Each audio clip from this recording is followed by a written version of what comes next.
ভাবুন তো, আপনি হয়তো বছরের পর বছর আগে কোনো একটা ফল খেয়ে তার বিচিটা মাটিতে ফেলে দিয়েছিলেন। আপনি ভুলেও গেছেন সেই কথা, কিন্তু সেই বিচি থেকে আজ বিশাল এক গাছ হয়েছে। আর আপনি যখন কবরে থাকবেন বা দুনিয়ার কাজে ব্যস্ত, তখনও আপনার আমলনামায় সওয়াব লেখা হচ্ছে।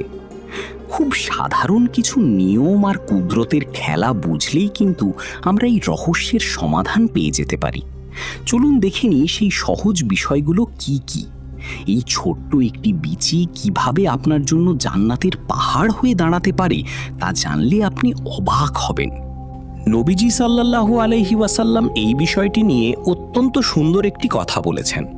তিনি বলেছেন, যদি কোনো মুসলিম একটি গাছ লাগায় কিংবা কোনো শস্য বুনে আর তা থেকে কোনো পাখি, মানুষ বা চতুষ্পদ জন্তু ভক্ষণ করে, তবে তার বিনিময়ে ওই ব্যক্তির জন্য একটি সদকা বা দানের সওয়াব লেখা হয়। সহিহ বুখারী। তার মানে হলো, আপনার অজান্তে সেই গাছ থেকে যদি একটা পাতাও কোনো পশু খায় কিংবা সেই গাছের ছায়ায় বসে কোনো পথিক একটু বিশ্রাম নেয়, তার প্রতিটি সেকেন্ডের সওয়াব আপনার অ্যাকাউন্টে জমা হতে থাকে। ইসলামে একে বলা হয় সদকায়ে জারিয়া বা প্রবহমান দান।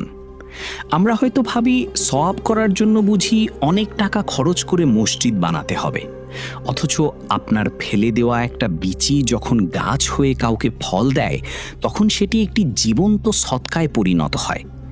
আপনি হয়তো দুনিয়া থেকে চলে যাবেন, কিন্তু আপনার লাগানো সেই গাছটি যতদিন ফল দেবে কিংবা অক্সিজেন দেবে, ততদিন আপনার আমলনামায় নেকি আসতেই থাকবে। এটি আল্লাহর পক্ষ থেকে আমাদের জন্য এমন এক বিশেষ অফার, যা খুব অল্প পরিশ্রমেই অনেক বড় প্রতিদান এনে দেয়।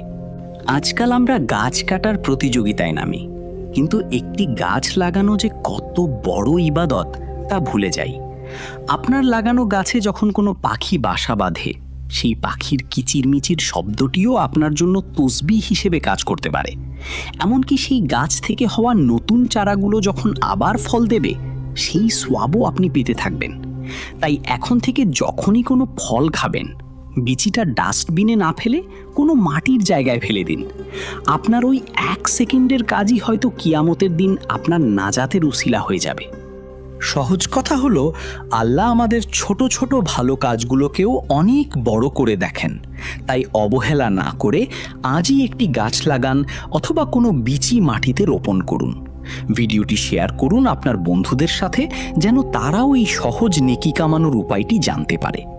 আল্লাহ আমাদের আমলনামাকে এমন সুন্দর কাজ দিয়ে পূর্ণ করে দিন।